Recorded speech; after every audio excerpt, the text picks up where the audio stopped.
I'm getting the sharing option right now. Can I try it out? Yes, sir. Yes, sir. You can try it out. We will notify you. Let me know if my screen is visible.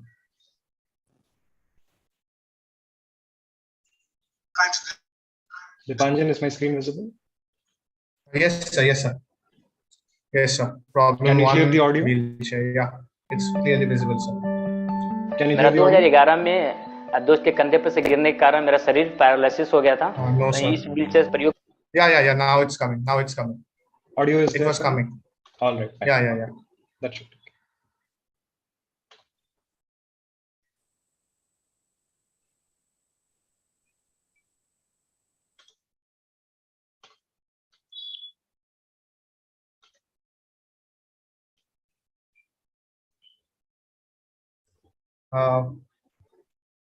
Paradox Team 5 is requested to give Krishna Mishra sir also the co-host access.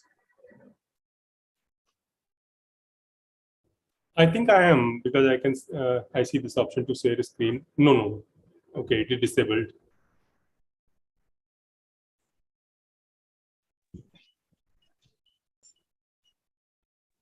Krishna sir, did I miss anything?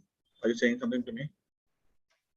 No, I thought I'm able to share, but it is showing disabled. No. Yeah, you are the co-host now. Who else is left? Yeah. I think almost, You are also made almost the everyone is the co-host. co-host, Yes, right? no, Yeah. sir. Okay. Everything sorted now? Yeah. Are we looking for Yeah. more things? So, Krishna sir, you're the co-host now. Yeah, because when are we going live? As soon as we start, we'll go live. Give me, I think at 3 we can go. Yeah. Okay.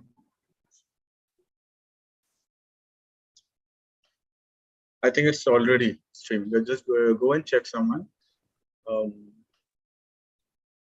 Manas. Perfect. Dipani is on stream. Can you just confirm once? Okay, sure.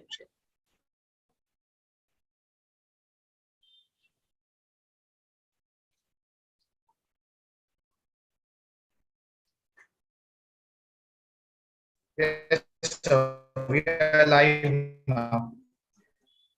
Can someone So share the Krishna sir, YouTube link I here? think we can begin in 1 minute. Yeah. No, it's 57, right? We can start at exactly 3. Yeah. Yeah. Perfect. Okay. Can someone share When it's the already YouTube link streaming, here? I just confirm.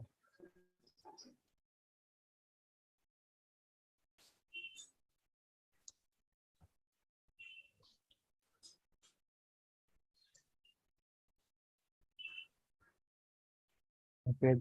The YouTube streaming link is shared in the chat.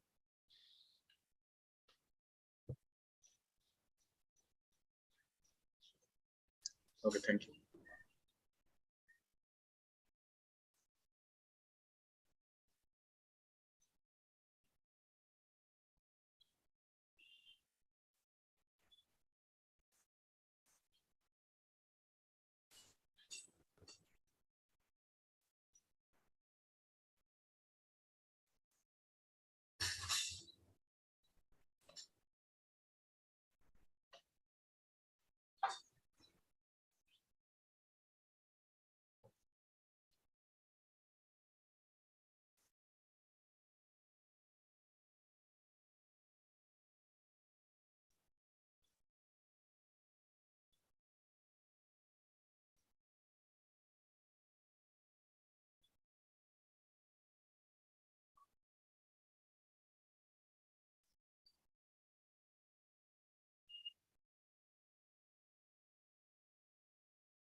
Krishna sir, it is 3. We can begin first.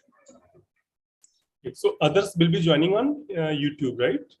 Yeah, some of LinkedIn. the participants will be joining here, but most of them will be watching it live on YouTube.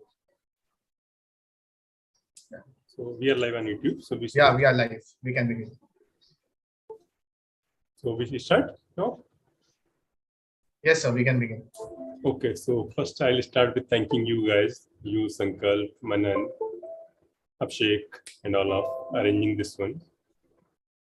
So ultimately, we all want to do, something for betterment of our society, our country, and our planet. So when I was growing up, which still I am, I never thought in, that this modern pace entrepreneurship, especially in this capitalist environment, in capitalist world, they can do so good for, people, underserved people of our society. Right? Then we have people like Swastik, who has done some wonderful things, which has been widely appreciated in industries like people like Anand Mahindra, in our leadership, even PM Modi, and everywhere. I think we all have seen the viral video, which recently gone viral, when we have seen our differently abled brothers. They were doing Zomato deliveries. They were doing some other works, which we never thought it is possible, or it was never easy for them. And we are privileged to have Swastik with us. And Swastik is alumni of our IIT Madras only. He's doing this amazing job. And I'll be handing over it to Swastik only. He will just tell us about his company and how he started, how he's going. Over to Swastik. Thank you, Krishna sir, for having me here. Thanks, Sankal, Dipanjan, and others for arranging and coordinating this. And thank you for all the listeners to be here today. First of all, a very happy Independence Day to all of you. I think it's a holiday, and I'm glad that all of you have taken time and come here and to be part of this particular session. Yeah, as Krishna said, I'm an alumnus of IIT Madras. I graduated in 2013. I worked for about 2 years in the industry. My interest was always into product design. My 5 years at IIT, I had spent at Center for Innovation. I think on the third day that I was in campus, I was picked by a senior. And from that day onwards, CFI had been my home. And while I was in the industry, I was doing some good work. But then designing and building something was something which I really liked, which I really enjoyed. And I wanted to get back into that. And somewhere I was also inspired by a lot of my seniors and peers. And it was also a thought process that, okay, whatever the design and engineering skills that we are doing, if we could apply in the field of some social sector, which could bring a positive change in the society, then why not? And that's when my journey started. I'll share my screen, walk you through what we do at Neomotion. Neomotion is a startup. It's incubated at IIT Madras, has its very roots from IIT Madras. So let's talk about maybe about 10-15 minutes, taking through what we have been doing. And based on that, further to that, we will have our next discussion.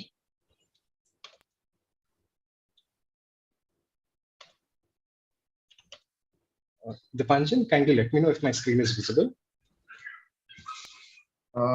Yes, sir, it is All right, coming, thanks. but we have to wait a while.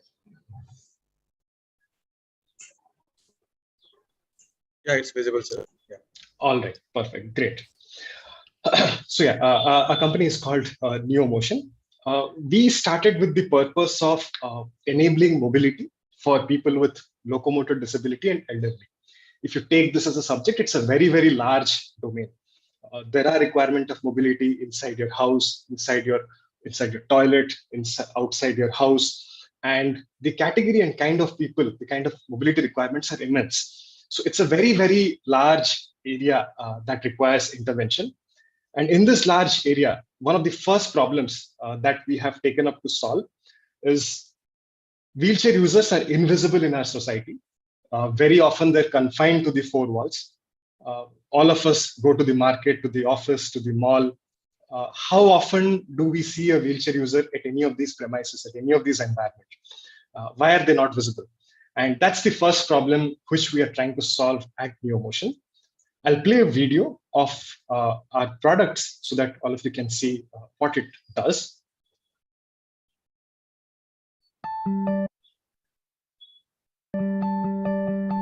मेरा 2011 में दोस्त के कंधे पर से गिरने के कारण मेरा शरीर पैरालिसिस हो गया था। इस व्हीलचेयर प्रयोग करने के बाद आसानी से हम कहीं भी जा सकते हैं, आ सकते हैं। हम लगभग 1 साल से काम कर रहे हैं इस प्रोजेक्ट पे। It's the best India designed wheelchair that I've sat on in 27 years. पहले हम व्हीलचेयर से हम जो मैराथन करते थे उसमें बहुत ज़्यादा समय लगता था। इस व्हीलचेयर के प्रयोग करने के बाद टाइमिंग है वो बहुत कम हो गया। एक गाड़ी आती है जो कि इस व्हीलचेयर में आसानी से हम सेट कर सकते हैं और गाड़ी सेट करने के बाद हम आसानी से बाहर जा सकते हैं, कम स्पेस में जा सकते हैं और कहीं भी पार्किंग कर सकते हैं और गांव में चला सकते हैं। अगर गड्ढे ऊंचे नीचे हैं तो आसानी से चला सकते हैं। अभी हमको कोई डर नहीं है, हम कहीं भी जा सकते हैं। See, I have a car that I drive. It's hand operated. But often the challenges that I face in terms of mobility is somebody to get your wheelchair, somebody to kind of load it, or even going to my parents' place. Is a huge challenge. My parents' place is only 5 minutes away, but I'll still have to take the car. With this, I just roll my wheelchair out, put the bolt on, straight away go there, and then get the bolt on out, get into the lift, and go to my parents' place. When I was riding this.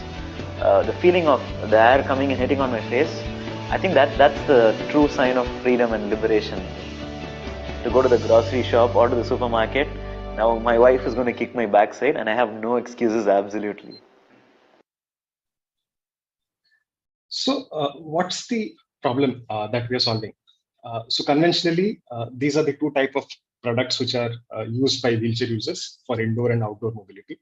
On the left, you see the image of the wheelchair, which is very widely used. 95% of all wheelchairs sold in India will be of this concept. It's basically one size fits all. Imagine if all our shoes were of size 14. Yes, we will be wearing shoes, but will they really be useful? Will we be able to walk? And exactly same thing happens when we use a one size fits all wheelchair. It's large in size, because of which it damages the health. It severely restricts the mobility. And the self-confidence of the user also goes for a toss. The chair is so large that when you look at a person from a distance, the chair is more visible and not the user. When it comes to outdoor mobility, all of you would have seen the product, the image that is there on the right. It's a scooty with 2 wheels attached on the sides. Wheelchair users are able to use it, but that's a very minuscule of the total population. Imagine shifting from the height of a wheelchair to that of this particular scooter. You would have to shift your entire body weight.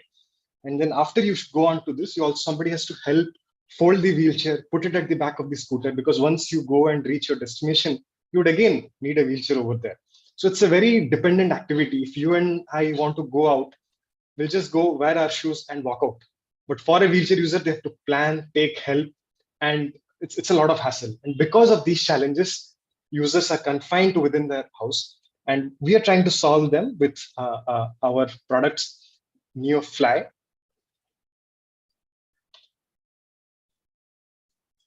NeoFly and NeoBolt. NeoFly is a personalized wheelchair. It enhances health lifestyle. So it's customizable in 18 different ways.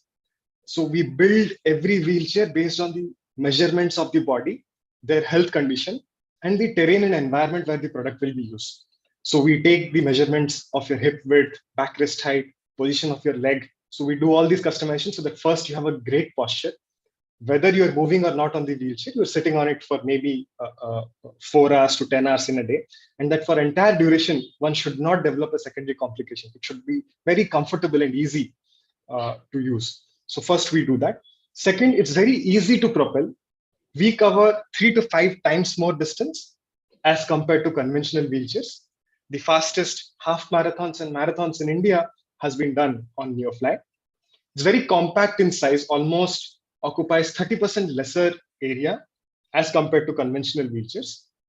What happens because of that are narrow lifts, narrow bathrooms, narrow spaces become accessible. So without doing any infrastructural changes, suddenly a lot of places become accessible. And when a user sits on this, because the chair is fitting them so well that the user is in the forefront and the wheelchair is kind of hidden at the back. So they feel confident about themselves. The user feel good about themselves and they're ready. Imagine like when you're wearing a good dress, a well-fitting dress, you feel confident about yourself. Same happens when one uses a well-fitting wheelchair. When it comes to outdoor mobility, we have Neo Bolt. It's a motorized add-on that converts the wheelchair to a road bike. The user doesn't need to shift or transfer from the wheelchair to an auto rickshaw to a car. There is no such requirement. They can independently attach it. As you saw in the video, it's built to be driven safely on Indian roads. It can handle the potholes, speed breakers, all the uneven terrain. It can easily go over there. It's powered by a lithium-ion battery. Travels up to 25 kilometers for every charge. It can be recharged within 4 hours. The top speed is limited to again 25 kilometers per hour, where you don't need a driving license and a registration. Now, this introduces a low-cost segment for outdoor mobility, which was earlier not present. Earlier, if one would have to travel, they would have to probably rent an auto rickshaw or hire a car, which are expensive modes of everyday commute. But now with this, they can go outdoors independently on their own. We have presently, we started our commercial sales in 2020. As of now, we have 1,450 users across 31 states in India. We reach out to market in multiple different ways. We do digital marketing. We offer them test drives. We work with CSR and NGOs where people who cannot buy on their own, they are supported. We have dealer networks. We have about 15 dealers who have our products for trials display. One can purchase it from there. We have tie-ups with hospitals and medical professionals. So after an accident or an injury, when they're visiting a hospital, so at few of those places, our units are available where users can try it, and if they like it, they can purchase. And the government also is one of our customers because they buy it and they provide it to end users who cannot buy and purchase on their own. We are a team of 45 members. We do primarily outsource manufacturing and in-house assembly. Our unit is located in Chennai. Some of the user stories, what users our products have been able to achieve. I think once that Krishna sir was saying, something which we started recently about 2 months before. A lot of wheelchair users are there who don't have the capacity to pay and buy this particular product. And at the same time, they also don't have a means of employment. What we are doing is we are providing them these units on a rental basis. They can go start doing food deliveries, last mile deliveries, and start earning. And as they earn, they can pay back for the products over a period of time. So as of now, started about 2 months before, about 10 users are doing these deliveries. So from almost no income to the now they're able to get about maybe 12,000 to 15,000 rupees a month is what they have been able to achieve. Indrajit here is from Uttar Pradesh. He had a bike accident and he has an automobile spare parts business. Earlier, he used to maybe hire an auto rickshaw or a car and then go there. And then he used to go there maybe once in 7 days to 10 days because everyday commute is difficult. So now after he got our products, he's able to go there every day. And from the image, you can also see that he loves biking. And with Neofly and Neobolt, he relives that experience of biking. Suresh Lakshman is an ex-serviceman. He has a saplings business. Again, going to the farm every day through an auto rickshaw was difficult, but now he's able to go to the farm every day, monitor the health and status of where the saplings are, monitors his nursery, also supplies to the market, understands what is the market demand and supplies it to the nearby market. Kunilata, she's from Cuttack in Odisha. She's a peer trainer. So a lot of wheelchair users after their accident or an injury, they go into a stage of depression, unable to figure out what they have to do in life. She's a person who guides and trains and mentors them that, yes, you can go back, have a normal life. And she's a source of encouragement for many of them. Soleimani, maybe if you're traveling in Chennai Metro, you can bump upon him sometime. So this image is inside the Chennai Metro. So you can take this directly inside and maybe cover the distances in metro and then do the last mile navigation using these products. Yeah, so yeah, for sports, different terrains.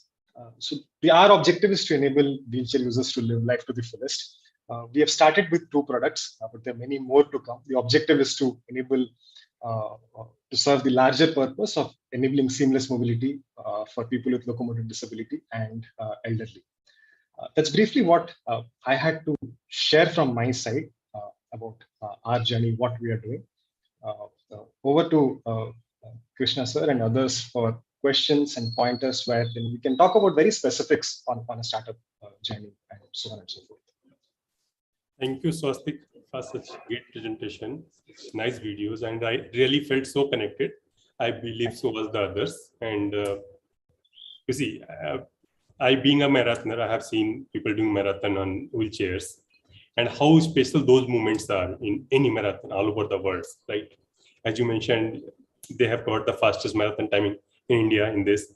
I hope it will be in other marathons also, including the world major very soon. Thank you so much for bringing such products, and definitely the change it is bringing to society. For me, it was really emotional moment to see the the video when they were doing Zomato deliveries and other last mile deliveries using these things. This was really felt connected. We had a couple of questions. So actually, we had around 200 plus questions. So we combined them, like there were similar questions, we combined them into one. So I'll be just putting one by one to them. I just made just 10 to 15 questions. Sure. And please answer to that. But before I go into that, there is one question that is from my side, and I want you to please explain. So like how this social impact or social good startups, they are different from, conventional startups. Like earlier we thought, anything which is for social good or social thing, it will be just, samaj seva. It cannot become business, right? Business is different and samaj seva is different. Like, sure. Like we used to say, we are doing business, we are not doing charity. Yeah.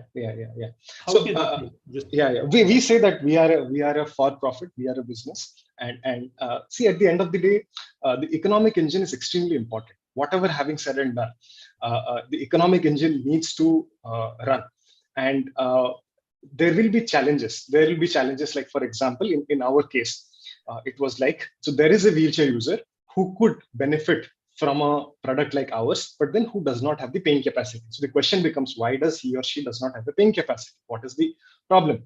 Can we come up with something which can take care of that? And then we were able to come up with a model where we pay it on rent. We charge 3,000 to 4,000 rupees, and the user earns 12,000 to 15,000 rupees. It is a viable economic model. So the larger question is like, yes, there is a challenge, but can we, it takes time. It will take some time to figure out that model. But if we are able to bring in that model, what happens is it really becomes scalable. It can impact large number of people because you are not going time and again to somebody asking for charity. It runs on its own, and it can be present anywhere in the country or in the world. So it is upon us to find out how to make that possible. Some of them we can achieve the results in a short term. Some of them it will take a very long time to achieve the result. But and based on that, we'll be able to figure out, like for example, if we take education as a sector, you won't see the result tomorrow. It will take some time to have the result. But then if you're able to showcase and take the entire life cycle and say that at the end of the day, it makes economic sense, then it becomes scalable. So our understanding and our thought process has been, we will run it like a business. The challenge is clear. There are many challenges. We cannot offer, for example, last mile delivery in rural areas, in rural settings. It's a limitation, but it's a challenge for us. How do we solve it? We build that ecosystem so that it is scalable. So that is the thought process which we have been approaching. Kudos to your team. So I'll be just coming to the questions from our participants what we got. So there was one question which I think more than 4 or 5 people has asked. How do we know that I am entrepreneurial material, or I should stick to job? I'll be more successful into job, or I should come into entrepreneurship. Means I should not just jump into because it is glamorous. It sounds glamorous. You are one, you know how difficult, how challenging it is. So how to assess that I am this material or I should stick to, Okay. So what comes out there in the media, in the outside world, is a rosy picture. Okay. That's what is projected out there. In reality, it is challenging. Whatever having said and done, it is challenging. So let's not go by what's happening outside. It's all right. It's okay to go and feel inspired. I think that is all right. But one must understand that it's something which is challenging. What is important is for each one of us to understand and realize. Let's not be in any hurry. It's like, for example, and again, I'm sharing only from my experience. There will be multiple versions. Different people will have different thought processes. So it's not that I jumped into it straight away. I did work for 2 years. I understood what it is like over there, and I was inspired by a few set of people for multiple reasons. For example, for me, it is a lifestyle choice. It's like I want to work in areas. I want to spend my time and energy in field in doing something which is of meaningful to me. It's my way of life. So that's the choice which I took. If you ask me whether I am an entrepreneur material or not, I think everybody can be. It's not that there are like some fixed parameters. What is important is like maybe there's a requirement of some commitment that one needs to have. For example, what I did is I said, for 3 years, I'm not going to question my decision that what I have started, whether it is right or not, because I myself did not know what I'm doing, whether it will work or it will not work, what challenges it will be there. I had no clue about it. So I said, I will jump into it for the next 3 years, whatever hardships, whatever difficulty may be there, I'll stick to this, because I cannot be in two minds every single day. Then I'm not making any progress. Fix that time period for yourself, maybe a year, maybe 2 years, 3 years, whatever you feel comfortable about yourself, and stick on to that and see through it. Okay, what's happening? What are the key things that you need to probably understand is, why do you want to get into it? Do you want to bring in a change? Do you want to spend your time and energy in a particular way? Do you want to make a lot of money? Do you want to become very popular? Why do you want to do that? What could be the possible questions that you think because of which you should start entrepreneurship? I think that clarity one should have. For me, I wanted to spend my time and energy in a particular way. That was my interest. For somebody, it could be something else. Idea is to bring in that clarity. So bring in that clarity that why we want to do, just because everybody else is doing, it doesn't make sense. For you, what is important, and give some amount of time. And it should be slightly in the longer horizon, maybe a year, 2 years, 3 years, stick to that. And only when you do that, then you say, okay, you started that I would enjoy it. You see whether you're enjoying the journey, whatever is happening, whether it is good about it. And if you feel at the end of that 2 years and 3 years that, yes, I started with a particular thought process, and I think after spending that 2 years, 3 years, it is still all right, then it's okay. I think I'm on the right path and I should continue about it. What is important is, I'll add one more aspect, that see, there is a trajectory. When you are at a particular job, when you take up a particular job, you know that, okay, my growth is A, B, C, D, E, F. Maybe in an organization, I'll take, for example, if a particular company, if you do exceedingly well, you'll become the CEO of that particular organization. I mean, now, is that something which is inspiring to you? Or I will open a shop, I will open a small retail outlet, and I will own that outlet and run that outlet. For somebody, owning that outlet, running that shop independently by himself or herself may be very nice. For somebody, it may not be. So bringing in that clarity would help. Thank you. I think it answered. So another question that is extension to this question. What are the things we should consider before starting a startup, and how to begin with it? Okay, I think the most important point is, like as I said before, is that the time commitment. And for that time commitment, what typically is required is, see, we have our daily expenses, our daily requirements. Now, I need to spend certain amount to take care of my daily requirements. I need to maybe pay rent for my house, for my travel, for whatever needs my daily living. So when you start, I think ensure that for the 2 years and 3 years, you have some bank balance to ensure that, just to take care of your personal needs, not for nobody else, just to take care of your personal needs, so that you stay focused. You're not fumbling about these things. I think that's point number one. Point number two is, it should be of interest to you, whatever you're working on. because without that, the drive and energy will not be there, and without that, pursuing it is very difficult. So why you are starting, I think that clarity is extremely important. Is it that you want to bring a particular change? Is it that you enjoy coding and you want to spend all your time in coding? Or is it that you enjoy speaking to people, you want to spend a lot of time speaking to people? That clarity is important. If we bring in these two things, rest of the things will be figured out. Because what happens is when we start, we only have some understanding about the market and the problem. And a lot of things change and evolve as we interact more and more. But the fundamentals should be clear. You should be able to take care of yourself so that you don't get diverted in the process. You are not worried about something else. And second, the key reason why you want to start, I think that clarity is important, because there will be so many other challenges. If that fundamental clarity is not there, that I want to bring a change or I want to live my life in a particular way, you will not be able to go all the way. And if you don't walk that maybe 6 months, 1 year, 2 years, then anyway it'll not see the reality. It will not see. It will not have a definitive outcome. So I think with these two things, one should be able to start. Another question, which was quite popular question, a lot of people have asked, and I think it's very subjective, but still I want you to answer. How to think innovative and how to find a feasible idea? Okay, very. So the best way to do about that is without making any assumption. So some starting point has to be there. Now, if you take this real world, there are so many challenges. But something that one could think about, you think about the past, where you have spent your time.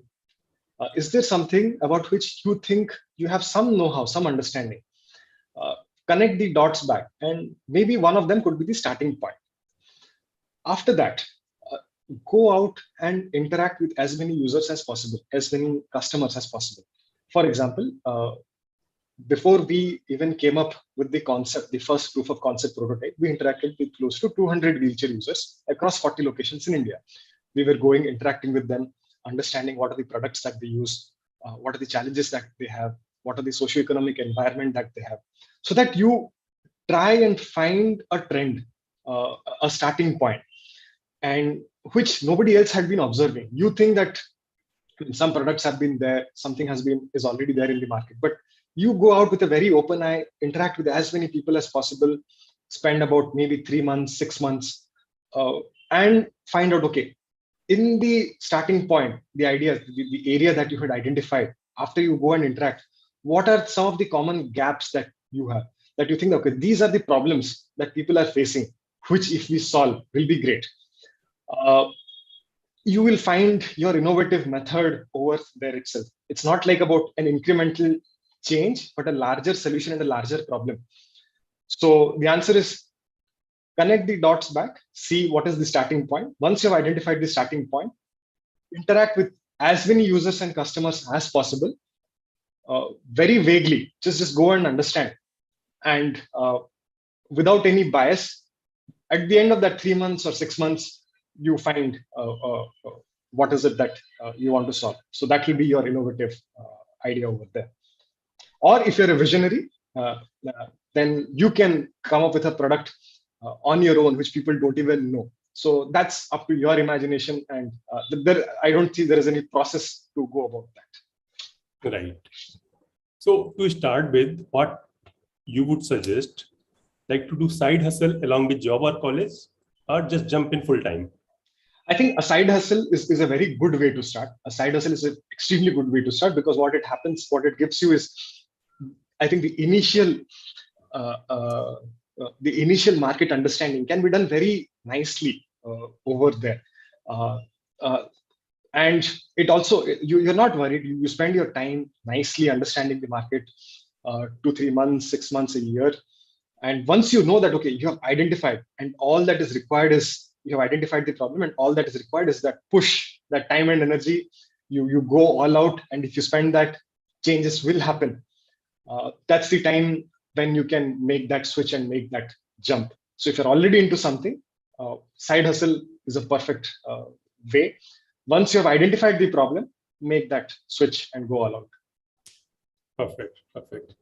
Another question came, and that is that many people think, I have some idea, but if that idea I discuss to somebody, like for example, I am good into certain things, I'm discussing that idea to somebody who is good into making apps or who is good into other parts, they can steal my idea. They can, take my idea. Or if I talk to investors, they can steal my idea. So what do you have to say on that one? And nobody is going to steal any idea. I think you should just go and discuss. Making is very difficult. Yeah. So nobody is going to steal anything about it. If somebody is already doing it, if you speak to them, maybe they will steal. But generally speaking, it is not. Only you have that thought and about that. What do you call? In product, you imagine that what? Yeah. That vision about it. That only you have that. And a lot of ideas are discussed. Nothing is stolen because doing things is difficult. A lot of people come up with ideas, so don't worry about that. I personally feel if somebody can do it better than you, give your idea and let them do it, right? That's how we share the idea, right? Yes. So discuss it as saying idea. How to test idea, feasibility and scalability. Yeah, perfect. So I think that's a most important question. So we see in how one should approach a startup journey is a very systematic process of risk minimization. Okay, this is very important. When you start, what is the highest risk? Highest risk is market. Whether market wants it, whether there is a problem, is it a genuine problem? Will users pay for it? Because everything else is in-house. Like you spend time, energy, you'll be able to solve it. But whether people want or whether they would really need it is a larger problem. So the testing has to be like this, and I'll narrate with what we try to do. We built our assumption was that people want to go out, they're unable to go out because mobility is a challenge. The devices are not right. So we made a very frugal proof of concept. We took a electric two-wheeler, we removed all the parts from there. We made our Neobolt attachment. We took an existing wheelchair and we attached it. It was like a junkyard was. It's like a junk. It was literally like that. Okay. And then we took it to users and we said, try this out. And say 10 users, 20 users, they tried. Well, a lot of things were not okay with that. It was not great. It was not built properly. But then users asked these questions like, what is the price? When will it be available? Amongst many other questions. But these questions are very important questions. People want it. People want to pay for it. So whenever you are doing it, whatever you're doing, keep listening to some of these points. So this is the first point. Do people really need your product? Is there a genuine problem that you want to solve? Now, if that has been established, the next point is, yes, people want it, but are they willing to pay for it? If you put a price tag, everybody say it's a very nice thing. The moment you put a price tag, pay me in advance, things may change. So the next step is you like, okay, whatever you think people want, put a price tag and go out there. You don't have the product, don't worry about it. You put a price tag and ask for an advance. You say you see whether they're willing to pay for it or not. If that happens, that means that yes, the pricing that you're thinking of about your product is something that people would go for it. Once that is done, then you get into the state of setting up your production or building it or figuring out the distribution. So again, coming back to the question, the key is whether people want it or not is the right question. In whichever way possible, build a very frugal, minimum viable product, what is called. It need not be perfect. It can just be the concept. Go and meet 50 people, 100 people who you think are the potential customers. Listen to them. Come back. Try putting a price tag and again go back. Now, again, a price tag would not always work because on what is the monetization strategy. If you're building an app which will have a long-term monetization, then it may not, you would not be able to put a price tag then and there. But then what you have to do is like, okay, once you just sketch images on your phone and then show it to them. Do you think somebody would need it?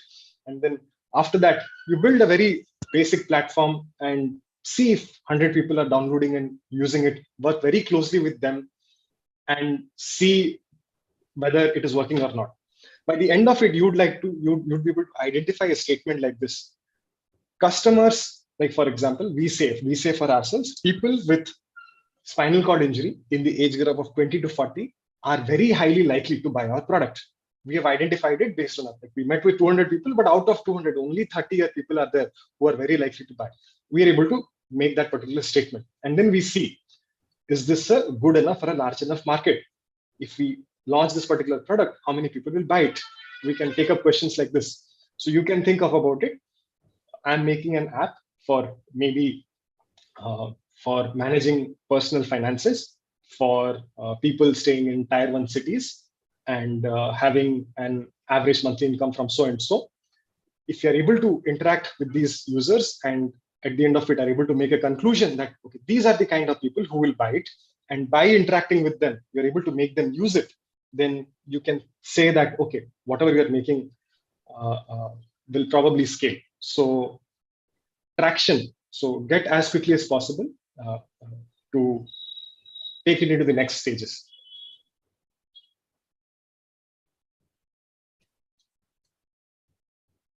I think that answers. So the next question is, how to decide to go bootstrapped or go for funding? Okay. So depends on the kind of market and space that you are in. Bootstrapped is always good in the sense, let's say, you look at it this way that to achieve certain type of growth, some funds are required. Now, for example, you already have a job and you want to do a side hustle. You don't need anything to take care of your requirements. You may also be able to put in some money from your savings and do that initial prototype to test it out. In the early validation stages, if you are able to take care of the risk, it's actually very good because there is no pressure. You are doing something on your own and you are able to figure out. It's basically like small experiments which we run. I mean, a startup is basically experiment 1, 2, 3, 4, 5, 6, how we go about it. So at a very, very early stage, when nothing is known, it's better that you do that exercise, you spend your time, energy, and get that validation done. The question becomes, like today, if I have to ask myself that, is it money that is stopping me from growth? And how much money that is required to bring in that particular growth? If I get so much of money, will I be able to get a quantum amount of larger growth? Those are the questions that we need to ask. See, at the end of the day, a startup is a business. It needs to stay profitable. There are some unit economics which always need to work.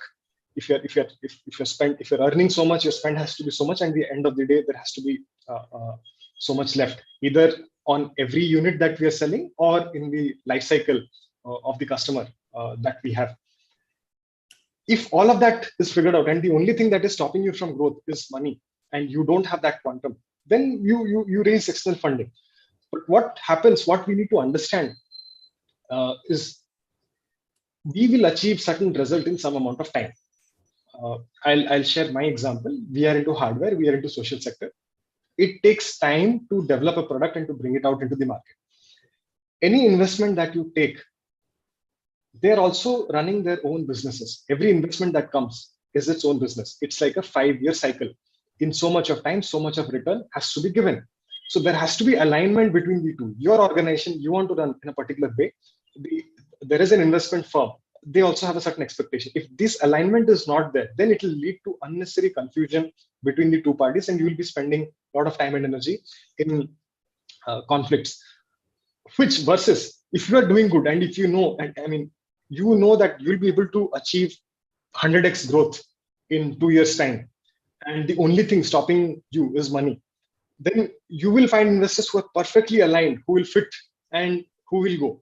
At the same time, you are a hardware, you are a social sector company, which will take long term. You will again find some investor who will fit and find that bandwidth, and you'll be able to take them and work along with them. So summarizing everything, bootstrap to the extent possible. Second, find out what is the quantum of funds that is required. Third, find the right set of investors and partners who should work along with you, because at the end of the day, they will be there with you for long. If there is any conflict, it's not good either for you or for the investor. because we want to work very nicely. So this is how I would summarize. That's right. So just, like many of us want to know this funding terminology. So just can you just briefly take us through like pre-seed, seed, series A, B, C, like this? Briefly, you can just take us through. Sure. I think as you rightly said, Sai.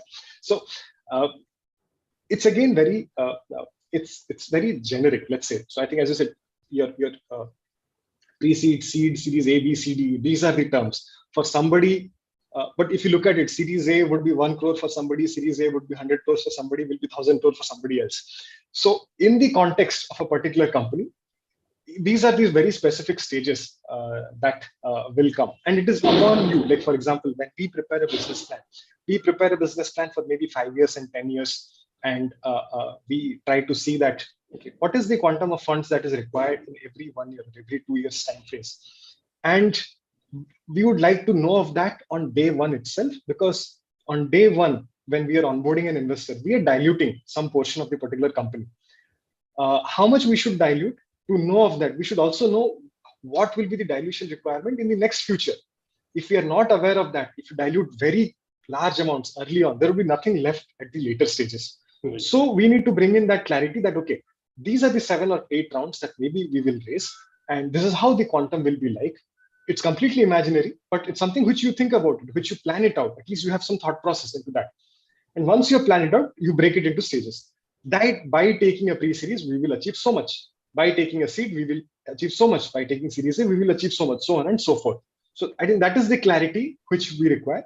Second thing is, what is the dilution that will happen at each particular stage? And at the end, what would be left? Is that something all right with you? How would you like to restructure it? Right. So another question is, like, what investors are looking into very early stage startups, especially for the founders who are first-time founders, and for founders who are non-IITian, for example, right? Founder from tier 2 cities, founder from tier 3 cities, or tier 2, tier 3 colleges. What investors are looking into them? Okay, so I think irrespective of where you are, whatever is it. So let's look at it as a negotiation. So it's like you are one party, there is a person who has the money, that is party B.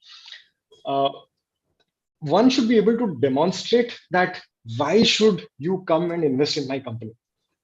Say at a very early stage, if I'm able to, if I go to an investor and say, I have this particular concept and an idea, I have done a proof of concept, and I have received interest from 100 users who are going to buy for it. Do you think you have a negotiating power? I think the answer is yes. You're able to showcase that you have done something. So I think whenever one is going to raise a round of investment, the key is what lucrative, what validation, what strong data point that you have achieved, so that your negotiation power improves and you are able to make a strong pitch. Others want to come and work with you because you are doing something nice, great, and you have achieved and showcased it. It's not that you are showing it on paper, but you have already done that. So I think that bias towards action, bias towards result is important. What is it that we can demonstrate out there where our capacity to ask and the interest also increases over there? So that is how I would go about it. So if, say, for example, this is the first round of fundraise that you are doing, I mean, at the very early stage, you would be able to get some seed funding, maybe from your incubators. There are many of them out there.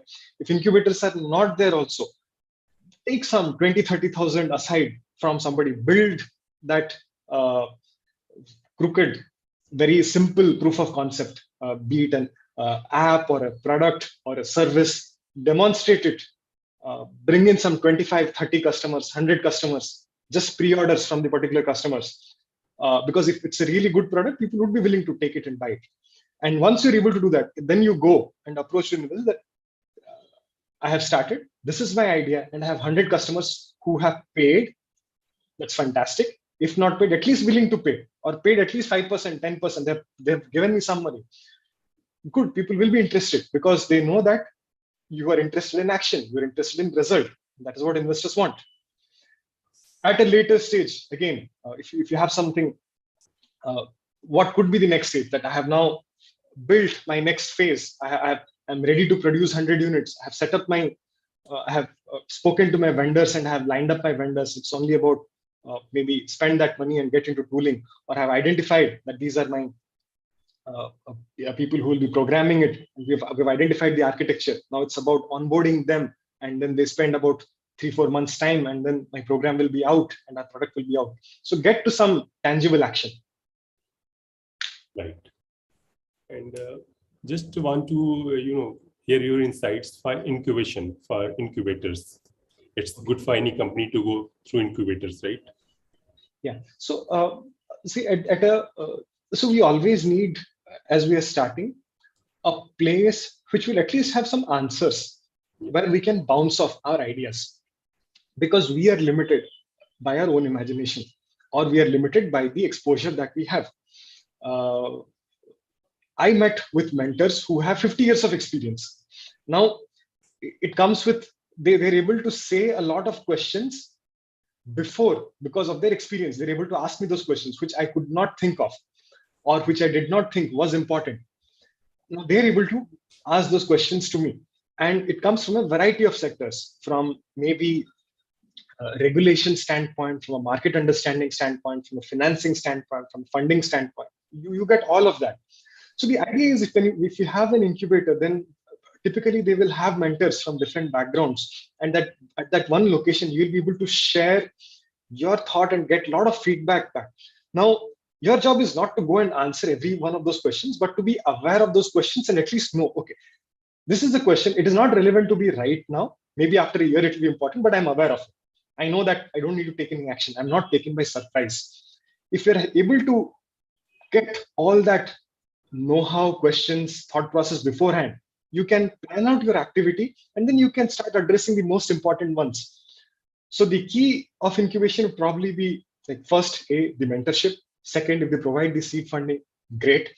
Third, they would also be like so many of opportunities, events, awards that keep coming, that keep happening. And typically incubators are in the mailing list of all these events that happens. So you would also get to know, right, from that one location, what's happening, which are the other players that they're doing, what are some of the events that are happening.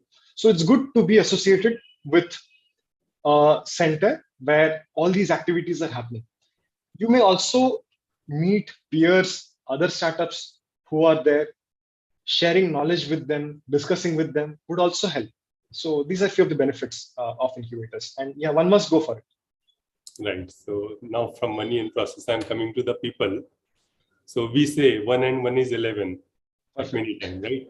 But if it is not compatible, yeah, it might be 1 minus 1 0 also, right? True. So the many question people are asked: is it must to have a co-founder, or is it good to have a co-founder? If yes, how to get one good one? Okay. So it's not that you cannot start without a co-founder. You can start without a co-founder. You find somebody, and from the team with whom you started, if there are team members who are showing good interest and whom you think can actually rise up and become your partner, you can always take them, make them a co-founder. There is no such restriction. People onboard co-founders very late in their journey also, because it's required that one takes care of a critical activity. Doing things alone is difficult because it's very challenging, and you really cannot do all of it. But having said that, it's not that if you want to start, and if you think that already certain thought processes are there, you anyway make a start in the journey, in the process. As you are going through the startup journey, you would meet people, you would find people whom you can onboard. Okay. Very important that at a very early stage, at least. So if you are fresh out of college, I think the personal relationship is very important.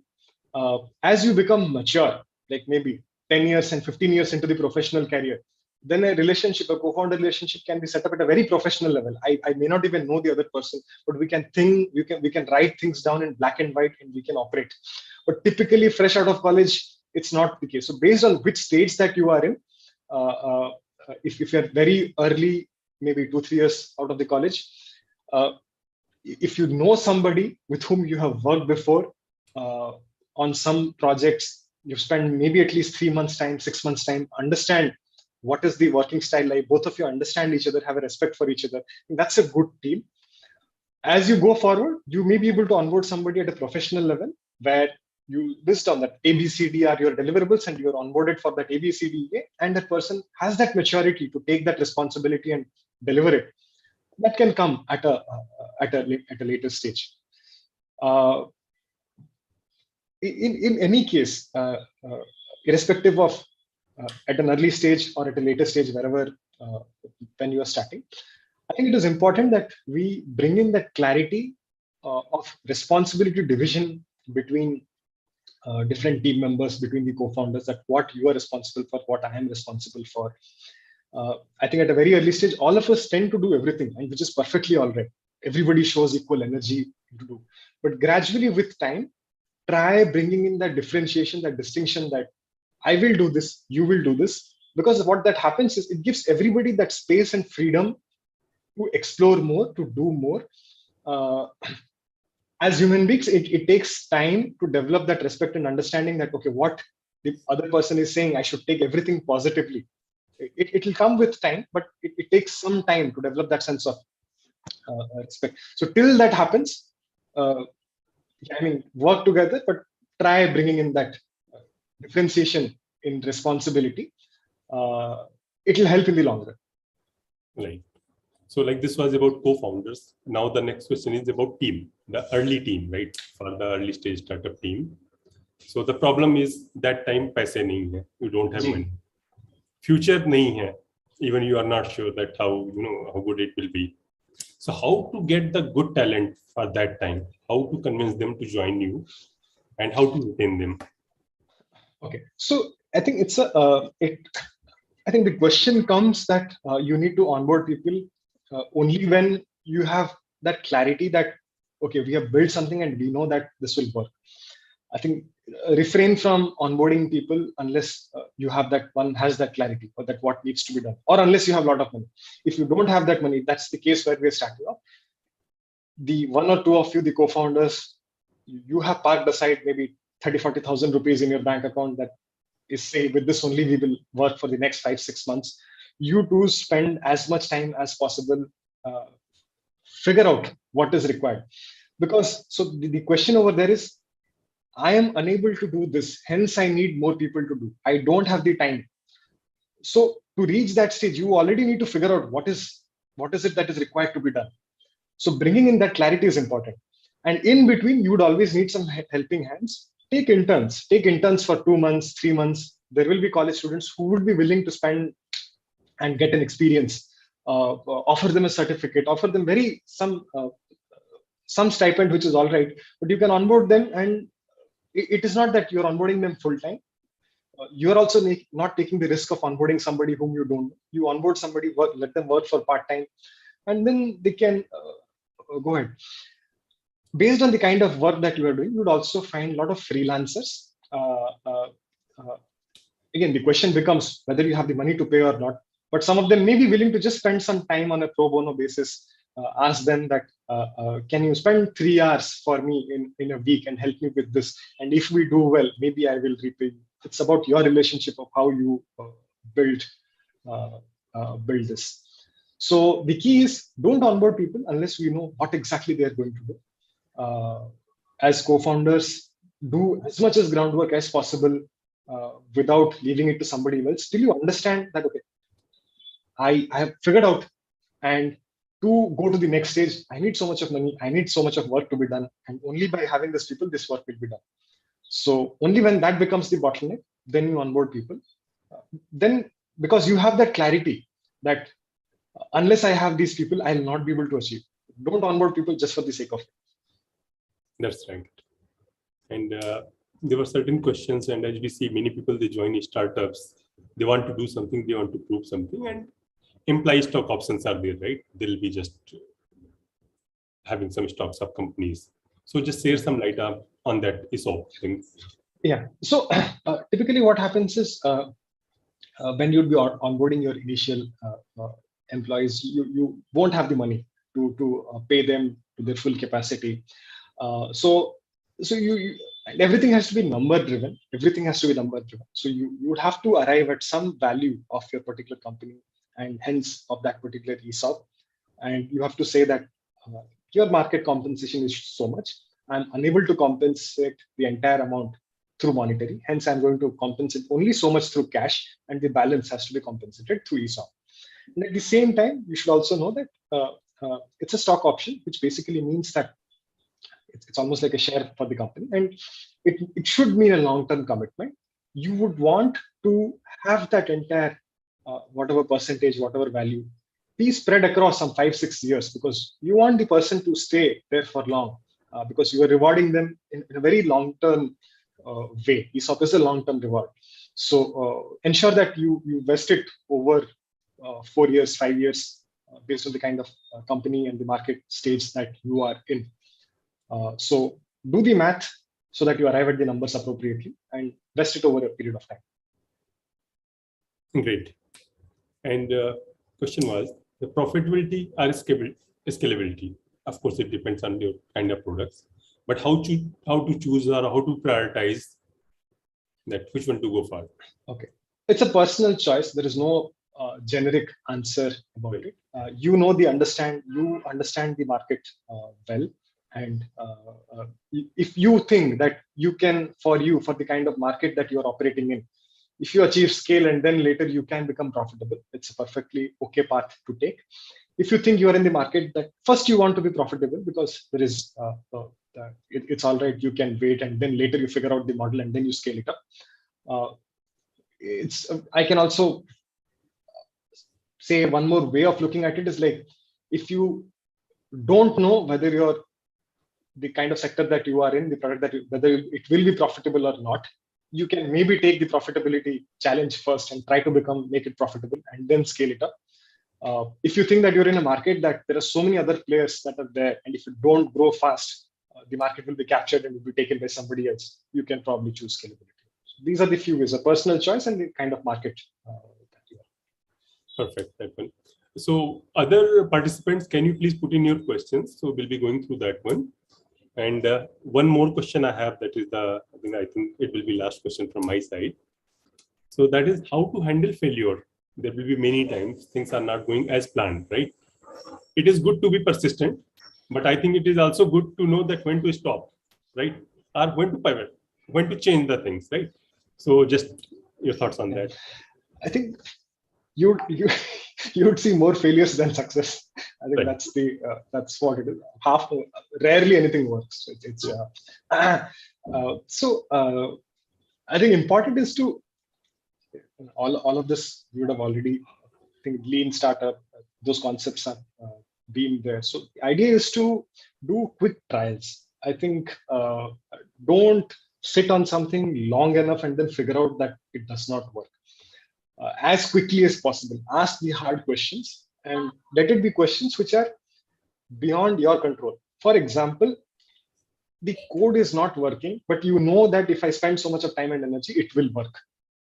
Or this product is not working, I will be able to make it fix. If you're making a hardware product, it's not fitting well, or the electronics are becoming loose, but you know that if you spend time, it will work. The larger question is the customer willing to buy? Is the customer willing to pay? So those are the initial questions which we need to answer. Get those cycles very quickly. Like, for example, as people say, they ask the question that, is this a product which will be required in the market? You build some very early prototype. Within 2-3 months, you take it out, interact with as many people as possible and understand, okay, what they have to say, what is their experience. They're saying, no, I don't want this, but something else which would be slightly different, I want this. If you have spoken to 200 people and out of 200, 100 of them don't have any interest, and the balance 100 of them are saying that, okay, a slight change or a variant is okay, then it's good that you, instead of you being fixated on the idea, no, I think that this is great and it will work, you make that change and get that. Let market be your answering body. You don't take decisions on your own. Let market say what they want. What is it that they're saying? If you go and play by the market, it's likely that you would see good and positive result. failures will happen in multiple fronts. Failures will happen, challenges will be there in team, in product, in market, in everything.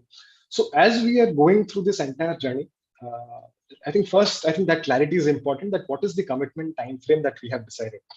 If we have that clarity, then we say that, okay, it's if you're running a marathon, that okay, it's 42 kilometers that I run, and then that you have to go all the way till there. There is something which is known.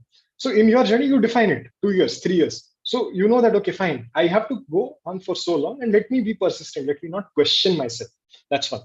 Second thing, we need to take care of ourselves very well, mentally, physically, spiritually. It's very important. I think something has to be there beyond work. It can be running, it can be gym, it can be sports, it can be running, swimming, meditation, something else which forms that foundation. Like, okay, there is chaos everywhere else, but that one thing is on schedule, is happening right. And that should be your source of motivation and positivity. That strong anchor has to be there. So you figure out what works for you. Different things work for different people. So that one constant positive outcome is there every single day. Whether my customers are not coming, but I'm completing my 10 kilometers on every day. It's a very good positive, and with that you can start with a positive note. So if you do these things, listen to the market and find some balance for yourself. And if you know that, okay, it's a 2-year run or a 3-year run, then I think it should be all right. But failures will be there. There's no questions about it.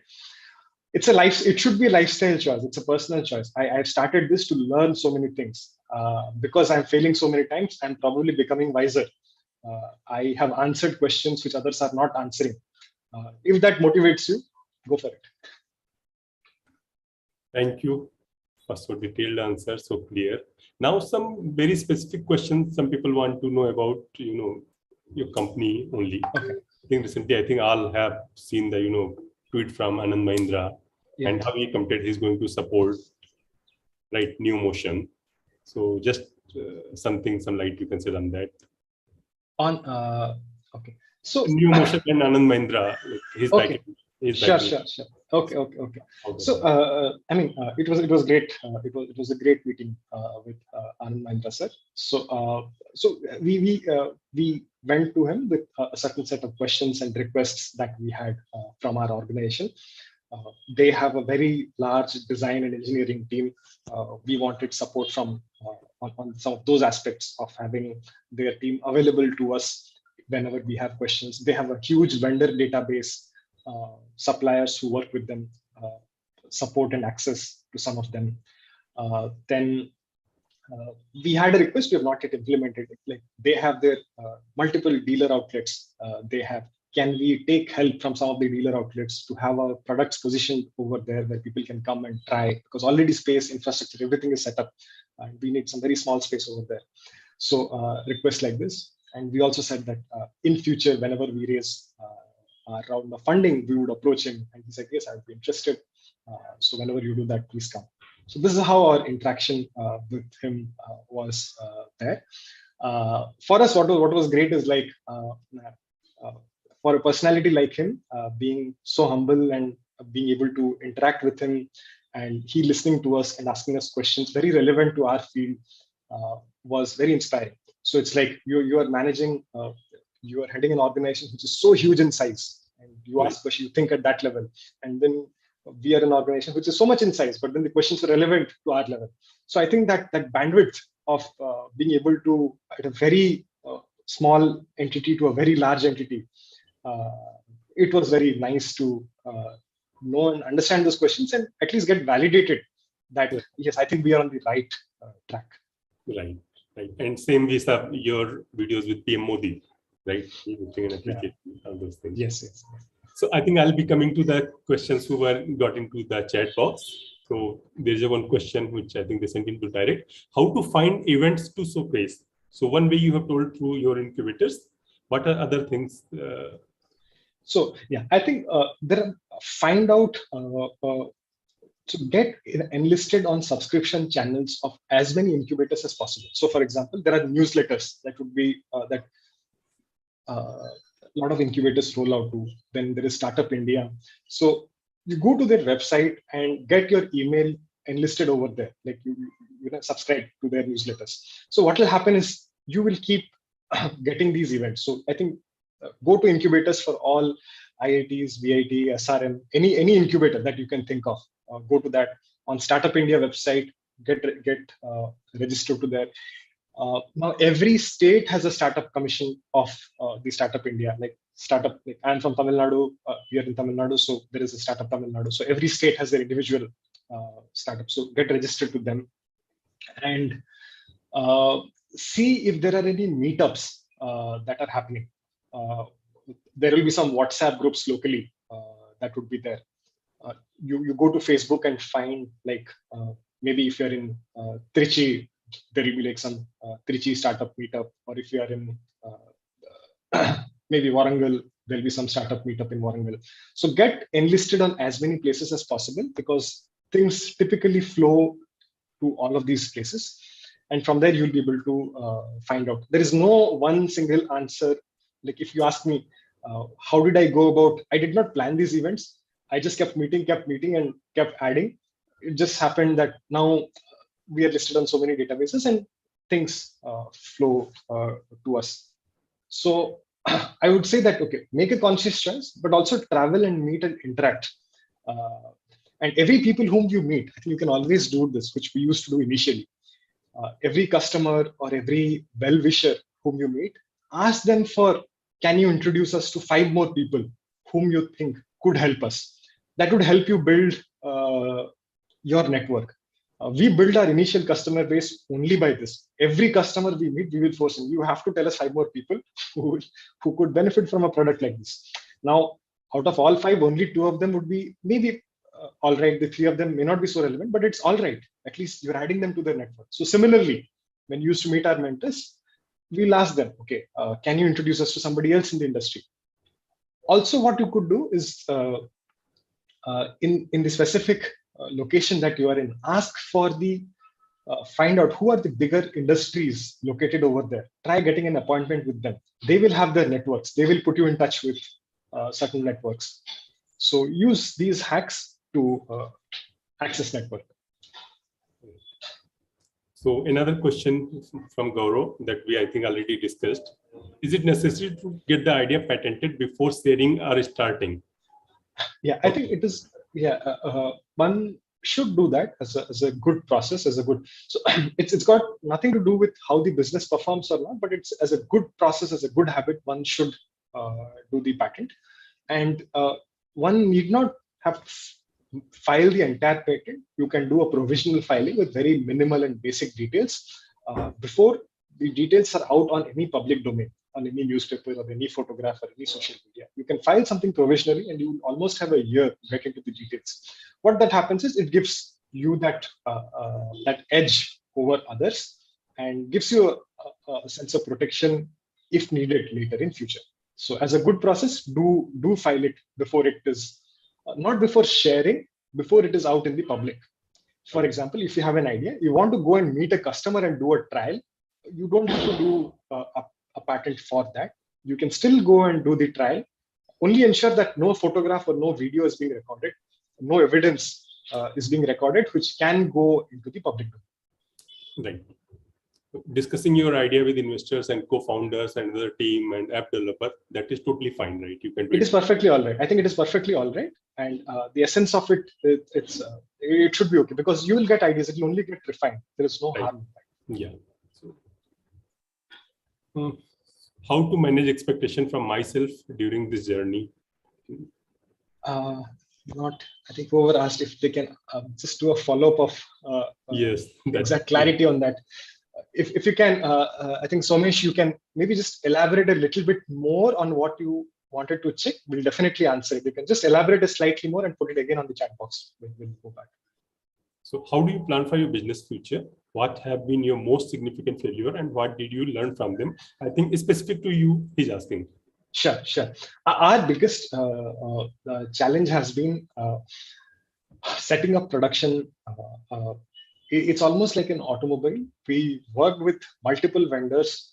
At times we work with the vendor for 3 months and 4 months, and at the end of the 4 months, there was no outcome and we are back to square one.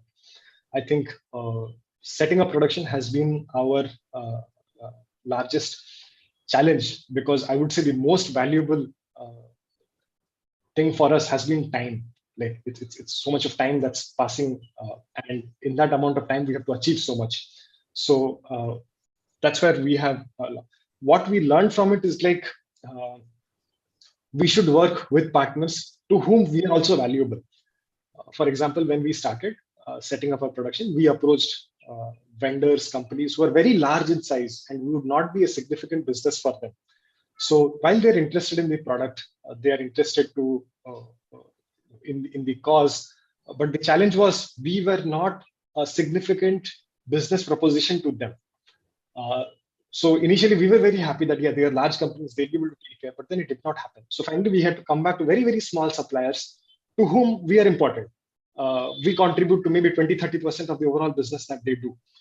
So we started partnership with them. They will have their challenges. They're not so well structured, well defined, but then we spend our time and energy to ensure that we bring in some of those processes. And with time, as we grow, they grow, and it's a very symbiotic relationship over there. So our business setting up production has been the challenge, and that's our learning. So now, as we find vendor, we have learned that find partners to whom you make sense and they make sense too. It's a both-way relationship. Samir has question: how to create a good business model for early stage startup? Okay. So it's so let's say what exactly would be what exactly do we mean by business model? So very few elements in that that we have a value proposition. It's either a product or a service, whatever we are making. It needs to go through a particular channel to reach to a particular customer. For example, if it's a hardware product, it needs to maybe go through a brick and mortar store or through Amazon. Or if it's a software, maybe if it's an app, it maybe needs to go through the Play Store. So there is a distribution channel. So there is a value proposition and there is a distribution channel, and the user, whoever is the end user, they use it, and then there should be a revenue model back to you. That you should be able to monetize it for the product and the services that you are offering. So the key to this business model is like you being able to figure out what are the various elements, how this entire thing will happen, and how you are able to monetize this overall flow of events that's happening. So as long as you're able to bring that clarity, you should be able to do it. And how do we do it? Like, I think every time when we start, we write certain hypotheses. We don't know exactly. We say that, okay, maybe this will work, maybe the other thing will work. And you try it. After spending a month or two, you'll be able to figure out that, okay, this is exactly what is working. And that becomes your business model at that point of time. Right. And the business model is not specific to early stage startup. At whichever stage, at every stage it will evolve. At this point of time, some distribution channel will work, some product will work, some price will work. After a year, it will completely change. So it's a continuously evolving thing, and one needs to stay aware of what's happening. But this entire cycle should happen. I mean, from how you are able to deliver the product and then get returns from it. So you have to close the complete loop. That clarity has to be there. Asta has question: your top 3 applications that help you stay organized. Top 3 applications. Okay. I'm sorry that I'm an Excel sheet person. Okay, so I'm a pen and paper, whiteboard, and Excel. I'm very old school. So I think initially, I think at an early stage, and I would recommend that things should be out there. Nothing should be inside. Right. A whiteboard is a beautiful tool when you start. If it's a very, very small team and things are not there, things should be loud out there. In as big as possible, use sticky notes and write it out. Because what happens is, typically in apps or in form, many are actually comfortable doing it. But in a day-to-day basis, like I have to go inside and open something to be there. Versus when I walk into office, and if I have that thing in front of me, there's no chance I will forget it. And if not me, at least 2-3 of us, everybody's on the same page. Everybody knows what's going on. What is the priority of the organization? So it helps. Very later, when there are many people and then it's difficult to manage, then maybe you can do this. Also, what I would suggest is, like, initially we used to spend a lot of time making GANs, how much time, what we start, but things change so fast. Now I would suggest that don't plan for, at least in an early stage, don't plan for anything more than a month.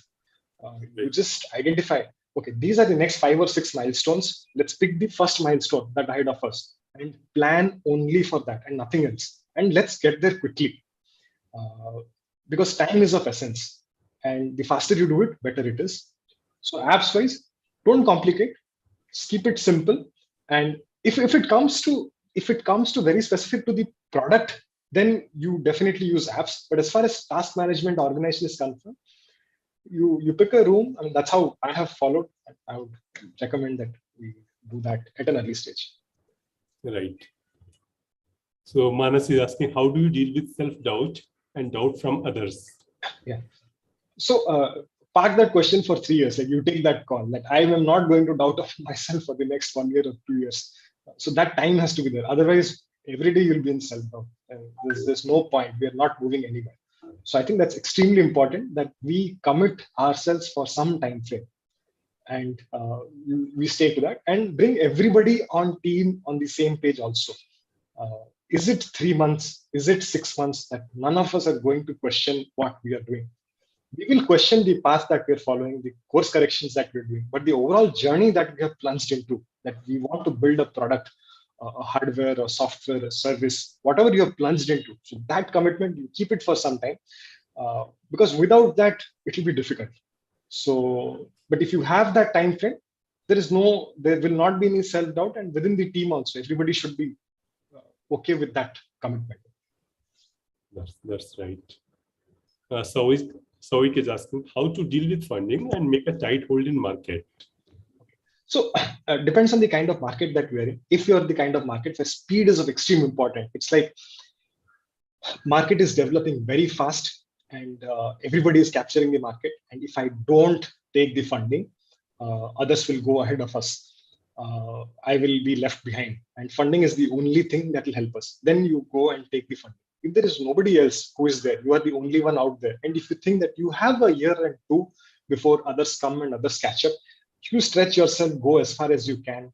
I mean, I'm not saying that you don't raise funding, raise as minimum as possible, go as far as you can, take only what is required, take that extra stretch, because the return multipliers are very significant.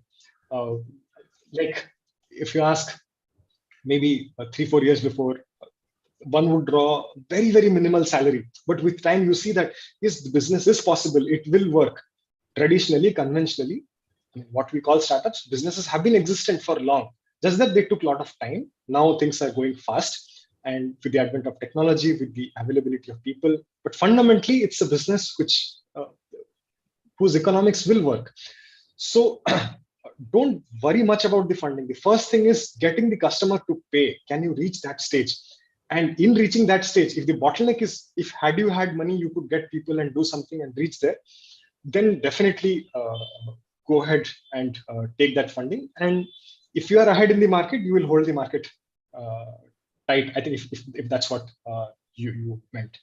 You be a differentiator. You offer something which is very different from others. And that will happen if you have understood the market well, if you have interacted enough with customers. And at times it helps not to be very popular, not to be very public. You do your work silently, capture your first initial set of customers, and then you become, your awareness about you can increase. So a lot of things can benefit you that. That's right. So Dipanjan is asking, and I think that answer will relax many of us. So in initial years, startup founders, they have to work very hard, not only in initial year, for longer year, right? Longer than what we thought. So how they prevent burnout, how they relax, how they prevent burnout. So that will, I think fundamentally, if you are doing, you started on this journey because of the way you wanted to spend your life. If you are a good programmer, if you are programming, then I'm assuming that you will not have a burnout. Like, think of it this way, that you do something, time flies and you don't realize. Like for me, when I'm building something, time flies. I won't realize I'm doing that. If you can find that sweet spot, that's perfect. And typically, if you're doing that, I think that is what will be good, because you can sustain yourself for longer. You are not doing because everybody else is starting up. You are doing because you are using your energy in something which you really enjoy. It's not a compulsion. That should be the first thing. What will happen later as founder and co-founder is, like, you'll be doing lot many other things which are not part of why you started. You would have HR problems, you'd have admin problems, you have other problems, but still 20-30% of your time would still be left for the larger interest that you have. How to do this burnout is like, so I have this queue. There are problems coming in, and then there are problems going out, which I'm solving. The problems coming in is far more than problems that I'm solving. So first 1 year will be burnt out. Like, you'll be like, okay, what's happening? Later you'll say, okay, this is how it will be. Let's not worry about it. Pick the most significant problem and you solve that particular problem. 100 things will be on fire. You can't put out all fires. Put out the largest fire. With time, you will also learn. You will have a team. You'll be able to delegate works to team. You will have partners. You'll have freelancers. In some innovative and intelligent way, you'll be able to solve it. Later, you'll also find out ways by which there are certain problems which are very repetitive and routine in nature. You would start questioning, why is this problem happening every time? I will arrest it then and there, and I will not let it happen in future. For example, a particular type of customer complaint is happening because we have not trained it, because it's not part of our training process. So you ensure that the customer is trained on that particular method, and then it doesn't come to you. Or, as you, again, at a larger stage, you will have some admin issues which will keep happening regularly. You appoint some person to take care of that. You attack them proactively. So these are certain things which you will do, methodology by which you will prevent this. And on the larger side, I think that fundamentally what you do apart from that, your work, be it running, meditation, reading your book, listening to music, something else needs to be there. That will keep you focused. And by ensuring both of it, one should be able to sustain burnout. First 3-4 years will be difficult. After that, it will be normal. After that, it will be habit. After that, it'll happen. So it's like you'll stretch, you'll get stretched. Now the stretch will be the new normal. Right. You'll get stretched, it will be the new normal. It's basically improving your capacity. Your capacity will improve with time. Right. So don't get worried. To change. Yeah. Up to burnout level. Correct. So Astha is asking question, how you deal with your competitors? So I think it's specific to you, she's asking. Yeah. So we are in a space where we don't have competitors. That's but there will be soon. How to deal with them? The question is, be ahead of them. I mean, I think you should have that vision that, okay, now this has happened. What next? We know what our next 3 or 4 versions of products should be like. We are ready with that. And if somebody comes in, we should be able to roll out and introduce the new version. I mean, we don't go all out and make everything available in one. You phase it out in some particular way. So the simple question, just be ahead of whatever they're offering. You need to be ahead of them in terms of technology, in terms of service, in terms of brand building, in terms of maybe after sales support. So all of them build your competitive advantage over others. And there is no, for this, there is no easy way out. There is no process. You have to think and find how can you be better. That's right. Sasi has question. What are the biggest challenges of being an entrepreneur? I think what is important is, so the facet of challenges that one would face is large. It would be from product to market to sales to pricing to costing to compliance to regulatory. There's so many different things which need to fall into place appropriately. All of them are not required on day one, but in some point of time, all of them would be important in some stage. Starting off with figuring out the product market fit to later so on and so forth. So having a very holistic view and understanding how things work and being able to connect the dots to find that global maxima is very important.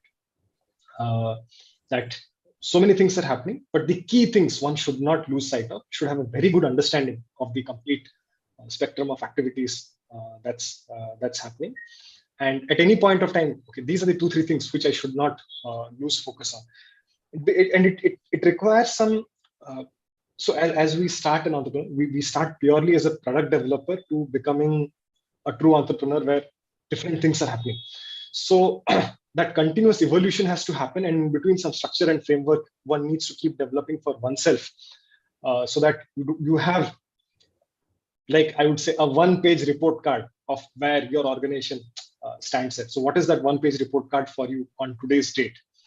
Bringing that clarity is important. That's right. So I was getting one message that was into direct message, so we will not be able to see it.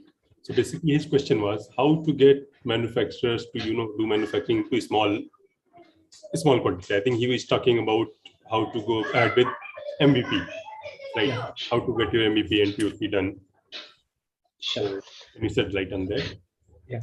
So anything related to manufacturing, so there are multiple, for everything that there is we have to find that correct place. We can't go to a large supplier and expect them to be doing that. We need a small supplier for a small job to do it initially. Maybe if it is or at least specifically in an MVP stage. I mean, if say for example, I am in Chennai, hence I'm speaking about Chennai. So Ambattur is an industrial estate where you'll find many workshops and sheds. If you go there and you spend time, you'll be able to find ample number of suppliers who will be able to do the job. So whichever city or town, wherever you are, find that nearest hub, because that's an important capability as a part of the entrepreneurship journey that you are in. And finding that hub is important. Like for us, quick prototyping is extremely essential. Being situated close to a very quick prototyping hub, building relationship with those vendors and fabricators is important. You'll find difficulty initially, but as you do 2-3 times, it will get refined. But the key is finding those small suppliers to whom you make sense. Right, and at this stage, cost also does not matter, right? You don't have to find at this stage, cost does not matter. So yes. Later, when you are doing it on a scale, you can get it done. Absolutely. So see here some question: is there adequate management of resources and capabilities within entrepreneurship as industry? Do we think core competencies are sufficiently paid attention to and developed within entrepreneurship as industry? Is there adequate management of resources and capabilities within entrepreneurship as industry? Do we think competencies are sufficiently paid attention to and developed within entrepreneurship as an industry? So see, what is required is there cannot be a certain set formula by which one can follow and one can achieve it. At different point of time, different competencies would be required, different expectations would be required, different skills would be required. What is important is to be aware that what is it that we need at this point of time and find the best possible resource that we can have access to at that point of time and work with them. We cannot, it's not like I do a 4 months course and now I'm ready and now I can start. That's not the case. You jump, you take that plunge, you start, and then you figure out what is important at that stage and that point of time by which you can go about it. Yes, right. I think I have answered. So Deep's question, I think earlier we had taken the question I was talking about. I got into DM, okay, and it's slightly different, but I think so Deep will understand. If this was so easily available, it could have been already done by, right? So yeah. So it's not like, so it's like this. It's like, so business is not black and white. 2 + 2 = 4. It's a very good thing, but in business it's all gray. This is also right. That is also right. That is also right. That is also right. So we figuring out, and it's your personal flavor of how you add to that and how you take that forward. Thank you so much, Swastik, for so detailed answer. And I think we all got all the answers what we wanted. Thank you so much for being here. I'll ask Dipanjan, Sankalp and team just come up and just put vote of thanks. Thank you, Mr. Krishna. Thank you so much for the questions and for coordinating. Dipanjan, over to you.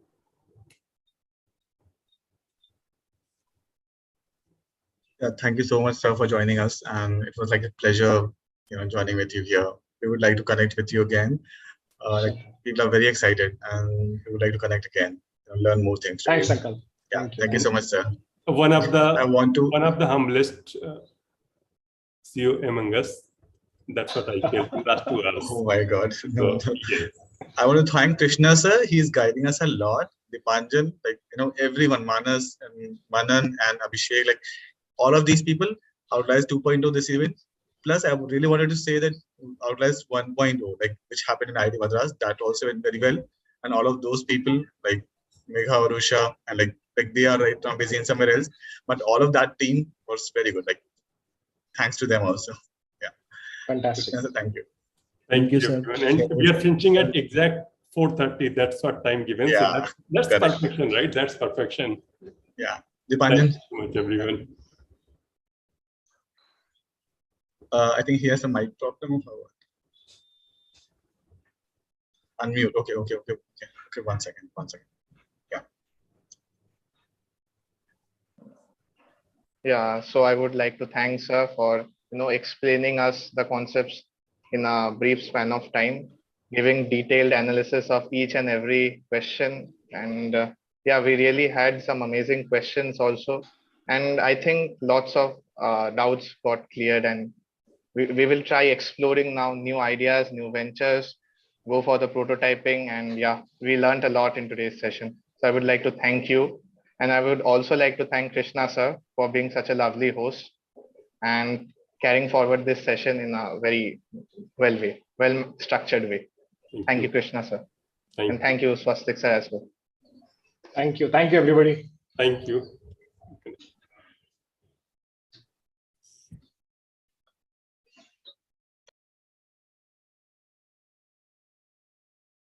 Can we end the session? Yeah. Okay.